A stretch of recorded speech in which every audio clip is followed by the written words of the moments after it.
Ok, bueno, miren, el otro día estaba teniendo una conversación sobre por qué me ha costado grabar tanto este primer episodio y finalmente todo tuvo sentido cuando esta persona con la que estaba hablando me preguntó de qué trataba el episodio que no lograba grabar.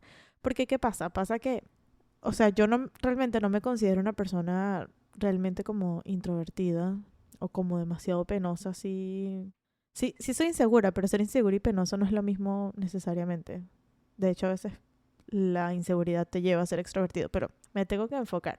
El punto es que yo no me considero una persona introvertida o que sufra de pánico escénico demasiado heavy, y de hecho yo me he estado haciendo un lavado cerebral para poder como que empezar a hablar, empezar a practicar la improvisación, porque lo que yo quiero lograr con este podcast y como el ambiente que quiero transmitir, la sensación que quiero transmitir es como que tengo muy claro qué es lo que quiero y tengo muy claro qué es lo que no quiero. Entonces, para lograr eso, yo necesito sentirme como cómoda, yo quiero sentirme natural, yo quiero sentirme como cuando estás teniendo una conversación normal con cualquier otro amigo. Eso es lo que yo quiero transmitir.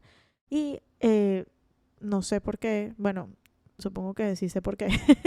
Cada vez que me siento frente al micrófono me pasa como, se me prende como un bloqueo así horrible y me siento excesivamente demasiado incómoda y luego, a pesar de mi incomodidad, grabo y luego termino de grabar y me escucho y de verdad me siento excesivamente demasiado incómoda. O sea, es una cosa así como que no me gusta nada y no es una cuestión como de perfeccionismo de que me gustaría que sonase así, o me gustaría que yo tuviese una dicción perfecta, o me gustaría haber utilizado palabras diferentes. No, es que simplemente no me gusta, no me siento cómoda, no es algo que yo querría escuchar, no es algo que quiero que nadie escuche. No me gusta nada lo que digo, no me gusta el mensaje, no es lo que yo quería transmitir. Entonces,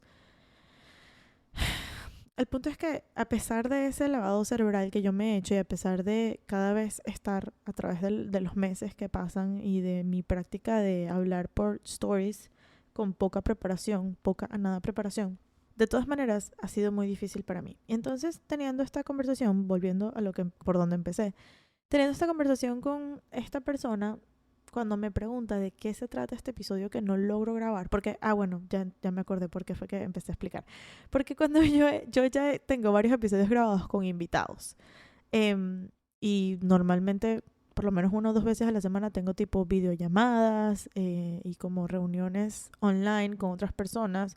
O sea, como que hablar con otras personas para mí no es un problema. Mandar voices de WhatsApp, lo que sea, no es un problema. Hablar por videollamada no es un problema. Aparecer mis historias de Instagram, bueno, he trabajado muchísimo en que sea cada vez menos un problema. Pero sentarme a hablar yo sola frente al micrófono y me dirán, bueno, pero es lo mismo que grabarte frente a tu celular con la cámara. No. O sea, debería ser al revés. A mí la cámara debería intimidarme muchísimo más. Y la verdad es que sí me intimida. Pero el micrófono, yo pensando que porque no solamente por todo el trabajo de producción que lleva hacer un podcast con imagen y audio, eso es algo que yo no tengo la capacidad de producir en este momento y por eso decidí que solo voy a hacer audio, aunque sea temporal. Pero igual no me siento cómoda, igual me siento súper, mega, hiper, súper incómoda. Entonces, hablando con esta persona, volviendo por tercera vez a este punto, cuando me pregunto, ok, pero este episodio que te cuesta grabar, que no lo logras, ¿es solo o es con invitados? Entonces yo le respondo, es sola. Y luego me pregunta, ¿y de qué va? ¿Cuál es el tema que estás hablando? Y entonces yo le explico que yo tengo esta como sensación o esta necesidad de que yo tengo que explicar. O sea, no es como que tengo que explicar en plan de que tengo que justificar, sino que yo necesito como dar un contexto. O sea, yo necesito como que alguien entienda de qué es lo que estamos haciendo aquí, por qué te interesaría quedarte, de qué va esto, como setear un mood de qué es lo que va a pasar de ahora en adelante para que tú sepas qué esperar, tú persona que me estás oyendo, sepas qué esperar. Y eso, a su vez, la manera de setear ese mood es contar la historia de dónde nació este proyecto, de cómo Carrizo, qué es lo que ha pasado en los últimos años que me ha llevado a estar sentada aquí en este momento frente a un micrófono hablándole a una eh, estación de trabajo de audio digital, una Digital Audio Workstation, una DAW. 2, no sé cómo se dice. Bueno, X, hablando de la GarageBand, vale. ¿Qué carrizo? O sea, ¿qué ha pasado que me ha llevado a mí a estar sentada aquí? Entonces, lo que ha pasado es la historia de mi vida. O sea, Drama is my cardio, el concepto de Drama is my cardio, al final es mi propia historia. Y es como que soy yo. Es bastante autobiográfico. Y entonces esta persona con la que estoy hablando me ve y me dice, pues ahí está. Por eso es que te cuesta. Te cuesta porque es algo personal. Te cuesta porque es tu propia historia. Te cuesta porque eres tú. Por eso es que te cuesta. Porque te cuesta hablar de ti misma. Y yo así como que, o sea, no me están viendo, pero tengo la boca abierta. O sea, quedé loca y no entiendo por qué no lo había pensado antes. Claro que me cuesta. Por supuesto que me cuesta hablar de mí misma. Y por supuesto que sí, tienes razón, es una historia muy personal. Entonces, la recomendación que ella me dio y que estoy aplicando en este momento es darles a ustedes el warning, el disclaimer de que esto es un desastre y esto va a ser un desastre por un buen tiempo porque yo no tengo ni idea de lo que estoy haciendo. Yo no sé hacer esto. Esto es algo que yo nunca he hecho en mi vida. Yo no fui a la universidad a estudiar periodismo, ni locución, ni comunicación social. Yo nunca he visto una clase de dicción en mi vida. Yo no sé utilizar mi voz. Yo hace 4 meses o así no sabía la diferencia entre un micrófono de condensador y uno dinámico, que es como la diferencia más básica que puedes saber de los tipos de micrófonos. O sea, yo no sabía editar en un programa, en una computadora. Todavía no sé, pero sé más que lo que sabía hace 4 meses. O sea, hay demasiadas cosas que yo estoy haciendo todo esto sin saber qué estoy haciendo. Y a pesar de que no sé cómo hacerlo, yo lo estoy haciendo porque este proyecto es como un ejercicio de terapia. O sea, ¿qué quiero decir con esto? Yo sé que yo he dicho que estamos aquí para hablar de música, ¿verdad? Y de, bueno, no nos vamos a limitar a hablar solo de música, sino de todo lo que implica vivir la música o vivir de ella, etcétera. Pero a mí me habría gustado que alguien hubiese hecho esto cuando yo estaba estudiando en la universidad o cuando yo empecé a relacionarme con la música. Crear estos espacios para hablar de los temas de los que yo quiero hablar y cuestionarnos las cosas que yo me cuestiono y discutirlas y a lo mejor, ¿sabes? Quedamos más confundidos que antes, pero por lo menos hubo el espacio, para cuestionar y para preguntar y para proponer y para, ¿saben? Discutirlo. Entonces es como una necesidad. Yo siento una necesidad de crear estos espacios y lo hago porque yo he dicho esto antes, porque no puedo más no hacerlo. Entonces es verdad que esto va a ser un espacio que últimamente le gustaría catalogarse como educacional o de difusión de música, de difusión de músicos, más que de música de músicos. Pero, o sea, eso es como la excusa. La verdad, sin caerles a mentira ni nada, esto es un ejercicio terapéutico. Entonces, bienvenidos. Bienvenidos al primer episodio de Drama is my cardio. Para los que no me conocen, mi nombre es Michelle Gabriela. Tengo 24 años, nací en Caracas, Venezuela y viví allí hasta que tuve 20 años. Y luego emigré a Florida, que es donde vivo actualmente.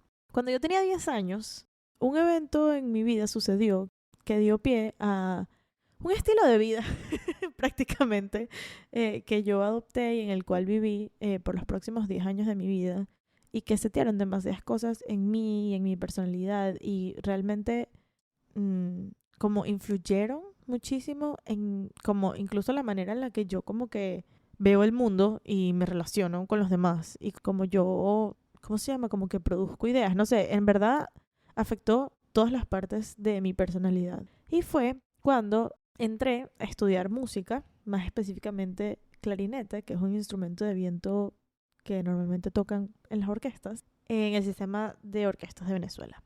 Yo estuve estudiando música, por supuesto, cuando entré tenía 10 años, por lo tanto no sé si ya puedo decir que eso era formal, pero pocos años después entré a la orquesta juvenil y luego entré al conservatorio y estudié como 5 años en el conservatorio. Y luego tomé la decisión de estudiar en la universidad música y allí hice un pequeño cambio porque decidí que yo realmente, esa decisión realmente fue muy inteligente. Yo decidí que yo no me veía en el futuro siendo clarinetista. Yo no, ¿saben como cuando ustedes como que empiezan a ver a sus colegas o a las personas que hacen lo mismo que ustedes, cualquiera que sea su hobby o su pasión o lo que sea, y como que ven las cosas que ellos hacen en su tiempo libre como lo que les interesa y así? em, pues yo veía a todos mis amigos clarinetistas que pasaban todo el día que sí, buscando, no sé, cuál era la mejor abrazadera o la mejor campana o la mejor marca de cañas o la mejor boquilla. Y se sabían los nombres de todos los clarinetistas famosos que tocaban en todas las orquestas del mundo. Y se conocían todo el repertorio de clarinete de arriba para abajo, de adelante para atrás. Y era como que tenían metas de tocar en tal sala, tal concierto y cosas así. Y yo de verdad que no me veía en ninguna de esas cosas. O sea, a mí de hecho me gustaba mucho más la vida orquestal. La vida orquestal para mí era fascinante, lo sigue siendo. Pero no sé, yo sí me veía a mí misma haciendo vida en una orquesta por el resto de mi vida, pero no tocando clarinete o tocando o siendo solista, como que dedicándome a ser solista. Eso no era algo, repito, como yo veía a los demás y luego me veía a mí, era como que yo no tengo esa pasión. Entonces, descubrí un mundo súper interesante que hasta hoy en día me sigue pareciendo el más fascinante y el más interesante de las orquestas o del mundo de la música clásica, que fue el mundo de la dirección orquestal. Es decir, esta persona que se para frente a una orquesta y la unifica, está encargado de unificar y ser un líder para esa cantidad de músicos que fácilmente pueden ser más de 100 músicos frente a ti. Entonces, en realidad es una carrera fascinante. Yo, claro, lo veo desde un punto de vista muy romántico, ¿no? Pero cuando yo tomé la decisión de estudiar dirección orquestal, yo sentía que era perfecto para mí porque implicaba todas las cosas que me gustan de vivir la música. ¿Por qué? Porque no necesariamente tienes un instrumento, aunque sí es necesario que toques algún instrumento y además por tradición se acostumbra que y bueno, también porque te ayuda mucho en muchas maneras, porque te ayuda a entender la armonía, pero se acostumbra que los directores orquestales toquen piano, aunque se puede ser director orquestal sin ser pianista, pero realmente al momento de tú ser director orquestal, tu instrumento es la orquesta. Entonces estos instrumentos son como este otro montón de seres humanos que cada uno a su vez tiene su instrumento en la mano y tiene como su visión de la música que está interpretando y tienes además su visión del mundo, lo cual va a inferir en su manera de interpretar música. Entonces era como que tienes esta responsabilidad, no de como que mandonear y decir como que aquí se hace lo que yo diga, no en ese sentido, sino que era como que tienes la responsabilidad de traer tu propuesta y conseguir un middle ground, un punto medio en el que se encuentren las interpretaciones de todos los intérpretes que tienes enfrente y la tuya. Y luego eres ese embudo por el que pasan todas esas interpretaciones out into the world, a la audiencia, que está además de espaldas tuya. Pero como que tú eres como ese canal y además tú recibes la energía de la audiencia y se la transmites a la orquesta y luego en el sentido contrario también. El punto es que es realmente fascinante y encima de todas esas cosas, además tú también formas parte de la audiencia porque tú no estás tocando un instrumento como tal, tú estás escuchando la música y encima el director orquestal tiene la responsabilidad de conocer todas y cada una de las partes que están sonando, porque una de tus responsabilidades, por no decir la más grande, es ensamblar. Una pieza orquestal puede tener 1000 voces, es decir, imagínense que hay sinfonías, los cornos, que son un instrumento de metal, hay sinfonías que tienen partes para 8 cornos y cada corno hace una voz diferente, entonces luego está violín 1, violín 2 y a veces se dividen por atril, como violín 1A, violín 1B, violín 2A, violín 2B, violas, chelos, bajos, clarinetes, oboes, fagotes, flautas, y luego los metales, y luego los 300 instrumentos que puede haber en la percusión. Y si hay sinfonías que le agregan que sí, 3 arpas, qué sé yo, un piano, o más modernas cuando agregan que sí, batería o cosas así. A veces tienes los metales que son banda externa, que significa que tocan desde otro lado de la sala, por lo tanto se oye así como si estuviera en otro salón, pero igual se tiene que oír en el sitio.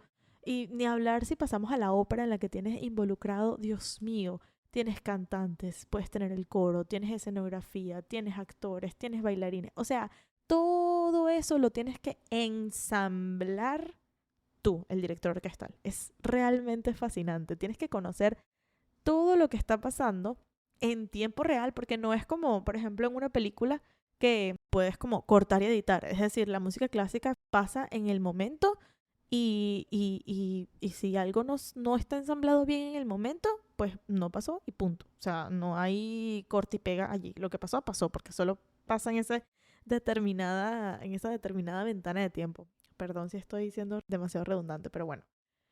Entonces tú tienes la responsabilidad de ensamblar a través de las oportunidades para ensayar con los músicos o con todos los involucrados en lo que vaya a suceder tengas. Y para eso tienes que conocerte todo. Entonces es imposible que luego de que tú dirijas una pieza, tú no te sepas la línea del último atril de los bajos. O sea, tú te sabes todo. Entonces es demasiado cool, es demasiado fascinante porque tienes que saberte toda la música. Eso, pues eres audiencia de esa manera. Pero es la audiencia que como que conoce mejor, ¿sabes? Esa audiencia que sabe todo, esa audiencia que tiene todos los detalles jugosos en su conocimiento. Se lo juro que es lo mejor. Para mí era el mejor puesto por todas esas cosas que acabo de explicar dentro de la música clásica, ¿verdad? Entonces yo tomé esa decisión de estudiar eso en la universidad y luego Venezuela, una crisis sociopolítica llegó y bueno, haciéndoles la historia excesivamente larga, corta, yo emigré, me fui de Venezuela y me vine a vivir a Estados Unidos.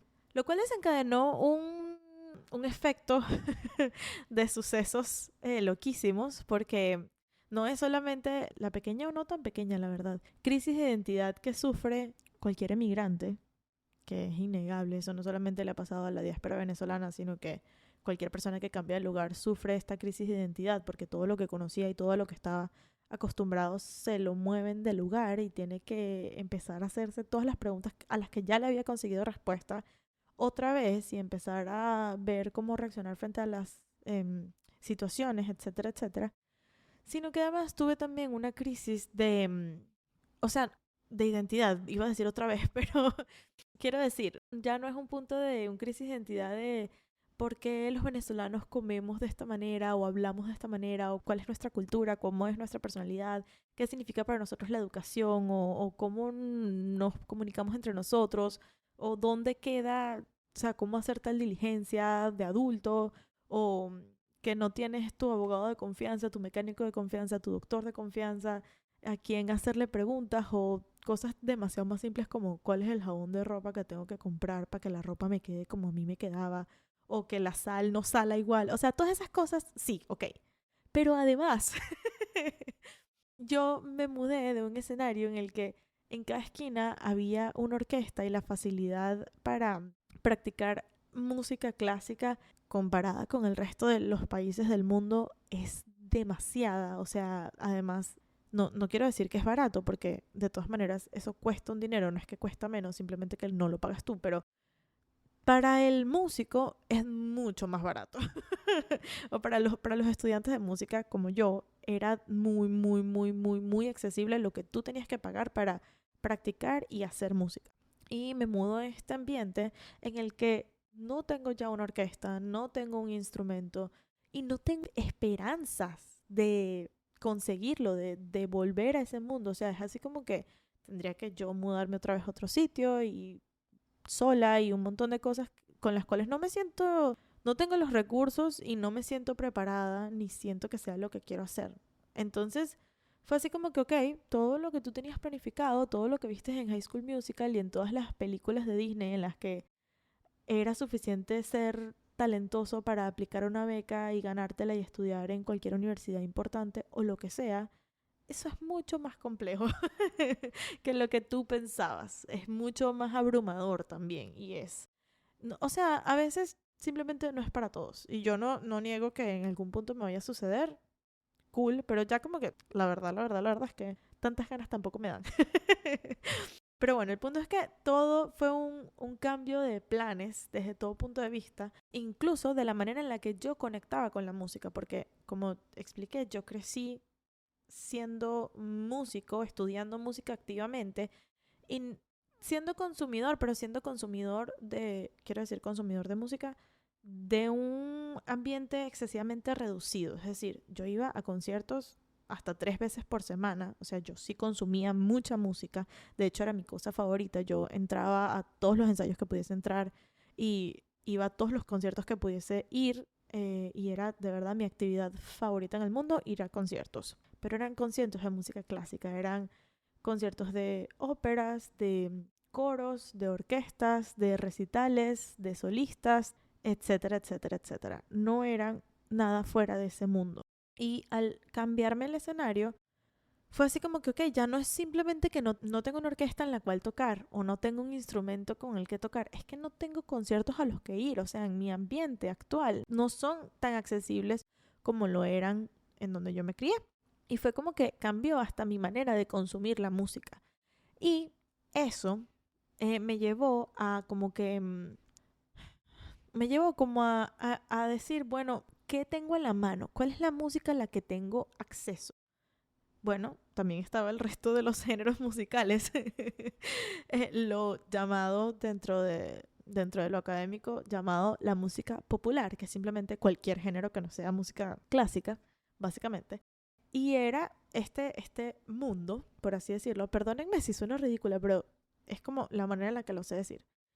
Este mundo de la música popular era como que, no les estoy diciendo que yo era de que no consumía cualquier otra cosa que no fuese Mozart, Bach y Beethoven, no, no era así, pero no lo consumía desde un aspecto como académico, vamos a decir. O sea, yo siempre he escuchado música, de hecho, yo aprendí a hablar inglés cantando canciones de Taylor Swift y siempre me ha gustado mucho la música popular y siempre he sido una gran consumidora. Además, en mi casa crecí escuchando Ilan Chester, Juan Luis Guerra, Luis Miguel, etcétera, etcétera, etcétera, ¿no? Grandes, grandes, grandes, grandes cantantes y músicos increíbles. Entonces sí he estado en contacto siempre con la música popular, pero nunca me había sentado como a disfrutarla en la misma metodología, utilizando la misma metodología que utilizaba para disfrutar la música clásica. Es decir, yo aprendí a disfrutar la música clásica y es la razón por la cual el resto de las personas que dicen que la música clásica es aburrida no la disfrutan, y es porque no la entienden, porque nadie se las ha explicado. Entonces, yo aprendí a disfrutar la música clásica porque yo entendía qué era lo que estaba pasando detrás. Para mí era fascinante lo que hacía cualquier instrumento, lo que estaba pasando, la historia detrás o lo que sea, porque yo entendía qué era lo que estaba pasando. Y ese approach, ese acercamiento, esa metodología nunca se la había aplicado a la música popular. Entonces, un buen día, además llegó a mi vida mi herramienta favorita como audiencia. Yo sé que no necesariamente es la mejor para los creadores, pero como audiencia llegó a mi vida esta herramienta que amo y que es mi herramienta favorita, llamada Spotify, que es un servicio de streaming que todos conocemos, ¿verdad? Llegó a mi vida Spotify, poder acceder a Spotify porque ya estaba en un país en el que eso estaba disponible, y empecé a escuchar la música popular con este mismo método que yo aplicaba en la música clásica. Es decir, preguntarme, ¿quién es este compositor? ¿De dónde salió? ¿Dónde nació? ¿Dónde vive? ¿Quiénes son sus amigos? ¿Cuáles son sus influencias? ¿Qué estaba pasando por su vida cuando escribió esta canción? ¿De qué trata esta letra? ¿Qué elementos utiliza? ¿Qué hace en la producción? ¿Cuáles son los instrumentos que utiliza? ¿Quiénes eran los instrumentistas? ¿Dónde lo grabó? ¿En qué estudio lo grabó? Y me empecé a hacer un montón de preguntas que para mí eran completamente normales. O sea, para mí, porque la gente cuando yo hago este tipo de, o sea, corro por este tren de pensamiento, la gente me mira así como que raro, como que, ¿por qué tú te haces esas preguntas? Como que aparentemente no es muy común, pero en el mundo de la música clásica para mí es perfectamente común, es perfectamente normal, porque por lo general estás tratando con una gente que se murió hace 300 años y que además su vida es bastante pública, o su historia es bastante pública, está que en todo Wikipedia, bueno, que vendría siendo lo mismo, igual de pública que hoy en Instagram, pero ya vamos a llegar a ese punto. El punto es que estás tratando con esta gente que está muerta, que no nació en el mismo país que tú, que no habla el mismo idioma que tú, que se murió, que sí, de una fiebre, que tuvo 15 hijos y 14 se murieron. Entonces es como que un montón de cosas que le estaban pasando y nosotros estamos entrenados, nosotros somos entrenados para averiguar todos esos factores, porque el hecho de conocer esos factores va a influir profundamente en la manera en la que tú lo interpretas. Entonces tú cuando vas a tocar una pieza de Bach, lo primero que debería decirte un profesor responsable de música no es lee las notas, empieza a leer y empieza a tocar, sino averigua quién es este compositor, de dónde viene, todas las preguntas que acabo de hacer, ¿verdad? ¿Qué estaba pasando? ¿Por qué lo escribió? ¿A qué está dedicado? ¿En qué está basado? ¿Cuál es la historia? Todo eso. Entonces, ese approach yo lo empecé a aplicar con la música popular y les juro que se abrió mi mente.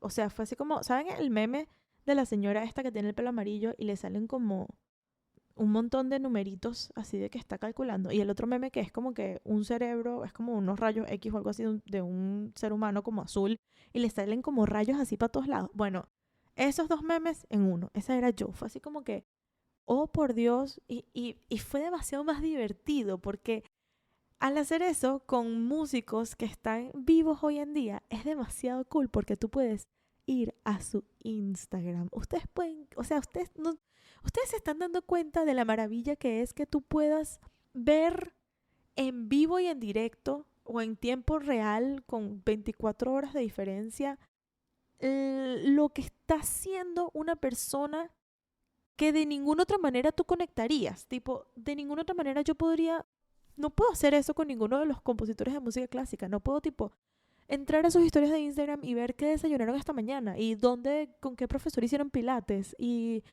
por qué crisis están pasando ahora o qué marca los patrocina. O sea, todas esas cosas para mí son demasiado fascinantes el poder hacerlo con artistas en vivo y en directo hoy. Ahora, se preguntarán ustedes qué rizo tiene eso que ver con el punto en el que empecé a compartir todo ese análisis, por decirlo de alguna manera, por redes sociales, por stories de Instagram. Bueno, lo que pasó fue que entre las crisis de identidades que sufrí al emigrar, una de ellas, por supuesto, fue también encontrarme lejos de mis amigos y no como que tener ningún sitio al cual pertenecer y como ¿saben? Mi tribu, mi gente con la que yo estaba demasiado acostumbrada a compartir todos los días y que una de mis actividades favoritas, por no decir mi actividad favorita en el mundo, era montarme en el carro con mis amigos o estar en una casa o lo que sea, escuchando música y compartiendo música y intercambiando música y bailando y etcétera. Era como que era nuestra actividad, cantar canciones y eran lo que nosotros hacíamos para disfrutar, o era lo que yo hacía, era mi actividad favorita. Y pues al llegar acá y no tener nadie con quien hacer eso, empezar a hacerlo por stories de Instagram, que realmente sí fue un proceso bastante como orgánico, aunque esa palabra puede ser mal interpretada, pero ok, vamos a utilizar esa palabra.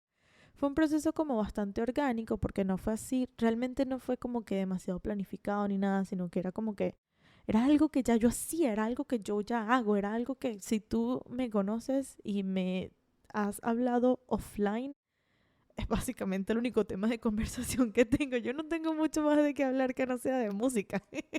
Entonces empecé a hacerlo por redes sociales y al pasar como que el tiempo y los años, empecé como que a construir, o sea, no sé si sea como ridículo o arrogante de mi parte decirlo, pero empecé a construir como una comunidad, como una tribu, un grupo de personas que además yo sé que de ninguna otra manera yo habría coincidido con todas estas personas si no fuese por las redes sociales, porque estoy hablando de personas que incluso habiendo nacido en la misma ciudad que yo, no tenemos nada en común, no, o sea, de ninguna otra manera habríamos coincidido, nos habríamos conocido, no tenemos amigos en común, no vivíamos en la misma zona, no crecimos en el mismo colegio, o sea, nada, no tenemos nada en común. Y además ahora personas de otros países, también tengo amigos de otros países. Y empecé a construir como esta especie de comunidad, de grupo de personas que se identifican conmigo en la manera de escuchar música, en que les gusta escuchar una canción y simplemente como que preguntarse qué hay más allá, ser curioso pues.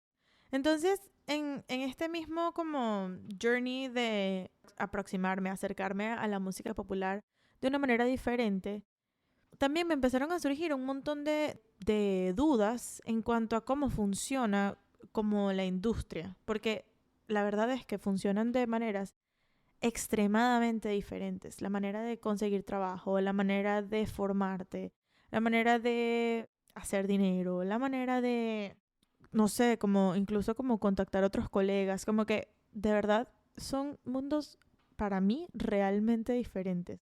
Y también empecé, a la vez que empecé como a stalkear artistas por Instagram y a ver cómo se relacionaban entre ellos y a consumir lo que ellos tenían para ofrecerme sobre cuál es su inspiración o todo este tipo de cosas y a empezar a conocer como que un poquito más de la industria, empezar a ver que en Instagram no solamente puedo conseguir el artista que es el cantante principal, sino que puedo conseguir quién es su manager, puedo conseguir cuáles son los productores con los que trabaja, puedo conseguir quién mezcló y masterizó su canción, puedo conseguir para qué disquera canta, si es que tiene una disquera, y puedo conseguir quién es el A&R de esa disquera, y a su vez puedo conseguir quién trabaja en el área de marketing de esa disquera, y puedo conseguir quién le hace booking a ese artista y quién es su baterista de en vivo, que no es el mismo que es el baterista de estudio. O sea, una cantidad de cosas y empecé a hacerme un montón de preguntas y empecé a entender y a averiguar un montón de puestos de trabajo que existen dentro de la industria de la música para que la industria de la música exista y funcione y fluya, que no, nadie te, como que no te enteras de eso a menos que, o sea, como que no le llega al público necesariamente. Bueno, gracias a Dios y a las redes sociales, hoy en día sí, como que cada vez más existen productores muy famosos, por poner, no sé, un ejemplo que es mucho más fácil que cualquier persona de mi generación entienda, no sé, Bizarrap, por ejemplo, que es un productor, no es como un artista, quiero decir, como un cantante o así. Aunque me parece que él sí rapea y él empezó rapeando. Bueno, pero eso no... Ok, no importa. Ese no es el punto. El punto es que cada vez hoy en día sí más. Pero antes no era así. Y no pasa con todas las personalidades que hacen vida en la industria. Y empecé a enterarme que existe gente que se dedica nada más a hacer que sí, tour manager. ¿Ustedes saben lo que es un tour manager? Yo en mi vida había escuchado sobre ese consejo. O ese consejo no, sobre ese concepto. O que si un asistente de producción de videos musicales. Eso existe. Y seguramente que para cualquier persona que sabe un poquito de, o sea, que tiene algún tipo de experiencia o acercamiento en la industria del entretenimiento, esto no es una gran novedad. Pero para mí, que venía de una orquesta y que venía de solamente tocar en sitios acústicamente controlados y que nunca tuve que mover un dedo para poner un atril donde poner sino que yo llegaba y ya estaban puestos todos los atriles y ya estaban puestas todas las sillas y ya estaban puestas las partituras y había una iluminación perfecta y una acústica perfecta y yo llegaba, tocaba y me veía bonita y me iba. O sea, no estoy como desmeritando porque también eso requiere muchísimo trabajo y muchísima preparación, pero como que no necesariamente son relevantes esta cantidad de puestos de trabajo que se crean a partir de escenarios que no existen, o por lo menos en la música clásica a la que yo tenía acceso. Bueno, esto es incómodo, pero hoy en día uno siempre tiene que hacer el disclaimer de que, por supuesto que todo lo que estoy diciendo y todo lo que estoy compartiendo es desde mi experiencia y desde mi punto de vista, desde mi conocimiento y que claramente yo no tengo la visión absoluta global del mundo, aunque eso sea redundante, pero ajá. Entonces, pero lo que yo conocía, pues esto fue una súper novedad. Y empecé a decir como que, ¿saben? Me habría gustado que a mí me hubiesen dicho en la universidad o en el conservatorio o en el punto en el que yo decidí estudiar música, bueno, no necesariamente me lo iban a decir de la música popular, pero que me dijeran de la música clásica como que, ¿sabes? No solamente puedes tocar un instrumento o componer o, no sé, o dar clases, porque básicamente esas son como las cuatro grandes carreras a las que te puedes dedicar, sino que tú podrías prepararte como, no sé, maestro interno para trabajar en óperas, que fue algo que yo hice por un corto periodo de tiempo y que amé y que me encantó y que es excesivamente fascinante y que se aprende demasiado. Es demasiado divertido. El maestro interno, para las personas que no lo saben, yo no lo sabía hasta que lo hice, es esta persona encargada de que todo el mundo esté en su sitio. Bueno, estoy dando un concepto general y simplificado, pero es esta persona encargada de que todo el mundo esté en su sitio. Todo el mundo quiere decir como que bailarines, cantantes, coro, todo el que vaya a salir a escenario en una ópera esté en su sitio en el momento en el que tiene que estar. Entonces es como es como la ayuda del director, pero detrás de escenario, backstage, porque claramente no sales nunca al escenario, pero te encargas de que todo el mundo esté en su sitio en el momento correcto. Entonces tienes que tipo aprenderte todas las entradas, aprenderte la música, aprenderte las escenas, todo pues. Claro, yo lo hice para producciones muy pequeñas, pero fue excesivamente fascinante y divertido e increíble. Entonces tú podrías dedicarte a eso. O si tú sabes, qué sé yo, coser, tú podrías dedicarte a ser vestuarista dentro de producciones de ópera. O si a ti te gusta componer, también podrías hacer música para cine. O sea, sigue siendo música para orquesta, pero para cine en vez de para no cine, que no sé cómo se llama eso. O tú podrías dedicarte, no sé, si te gusta escribir y estudias algo relacionado con el periodismo, si tú podrías dedicarte a hacer reseñas y a trabajar en el departamento de marketing de una orquesta, que mucho que les falta a muchísimas, o de una productora de eventos o lo que sea. O sea, puedes hacer muchas cosas. Lo que pasa es que yo ahora de la música clásica no me sé tanto los nombres, pero sí me las conozco de la música popular ahora. O sea, tú puedes estudiar maquillaje y dedicarte, o sea, vivir de la industria de la música, vivir de la música, vivir de los músicos. Tú podrías ser fotógrafo, tú podrías ser ingeniero de audio. Hay tantas cosas, tú podrías ser diseñador, tú podrías ser fisioterapeuta, tú podrías ser psicólogo, tú podrías ser instructor o fitness coach. O sea, hay mil cosas que pueden hacer vida dentro de la industria de la música que tú puedes mezclar más de una pasión y que van más allá de lo que conoces. Y a su vez, en mi proceso migratorio y en todas mis crisis de identidades que estaba sufriendo, de quién soy, para dónde voy, cómo me llamo y qué es lo que yo quiero hacer con mi vida. También hubo un proceso en el que por cuestiones de salud y por un montón de síntomas que empecé a experimentar, me llevaron a que un médico me informara de que yo sufro de 2 síndromes que producen desbalance hormonal en mi cuerpo. Y me llevó a entender cómo mi cuerpo procesa los sentimientos, cómo procesa las emociones, y entender que las emociones son literalmente una respuesta química de la segregación de una hormona. Y yo he sido toda la vida una persona que ha sido como señalada de ser muy sensible y de dramática, y como que toda mi vida me ha sido pedido que como que le baje 2 o 2000 a mis emociones. Y eso a mí me generó muchos complejos, todavía me lo sigue generando en maneras en las que todavía estoy descubriendo, y formo mucho mi personalidad.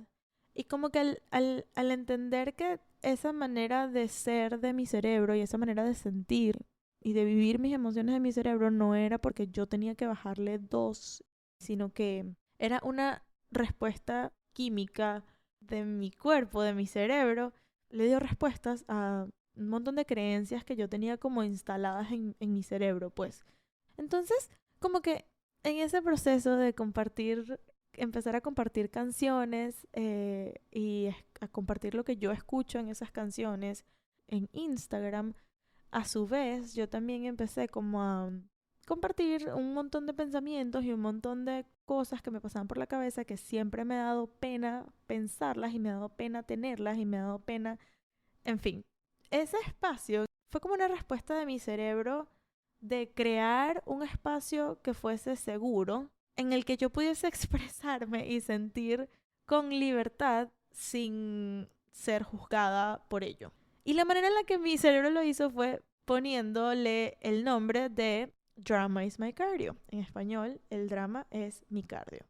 Era como una manera de decir, ok, yo sé que yo puedo ser dramática y soy extra sentimental o emocional o lo que sea, y yo lo voy a señalar primero que los demás. Por lo tanto, ya tú no me puedes hacer sentir mal, porque ya yo lo estoy diciendo primero que tú. Entonces, es como que eso, pues un espacio seguro en el que ya no alguien me podía señalar antes, porque ya yo me estaba señalando a mí misma. Y fue esa la manera en la que como que se mezclaron esas dos cosas. Y básicamente así fue como eventualmente sentí como la necesidad de darle todavía una forma más como estructurada a este mezclote de cosas que yo vengo haciendo, que realmente lo que acabo de decir es contradictorio. Pero bueno, este es mi journey, esta es mi manera en la que estoy intentando darle sentido a todos estos nuevos aprendizajes que estoy viviendo, que he estado viviendo en los últimos años. Y este montón de preguntas y de cuestionamientos que me estoy haciendo sobre cómo funciona la industria de la música y por qué nadie me lo dijo antes, básicamente. Así que bueno, nada, si llegaste hasta aquí, te quiero mucho. Gracias por tu paciencia y tu compromiso. Y en el camino iremos descubriendo qué carrizo es esto que estamos haciendo. Y nada, eso es todo.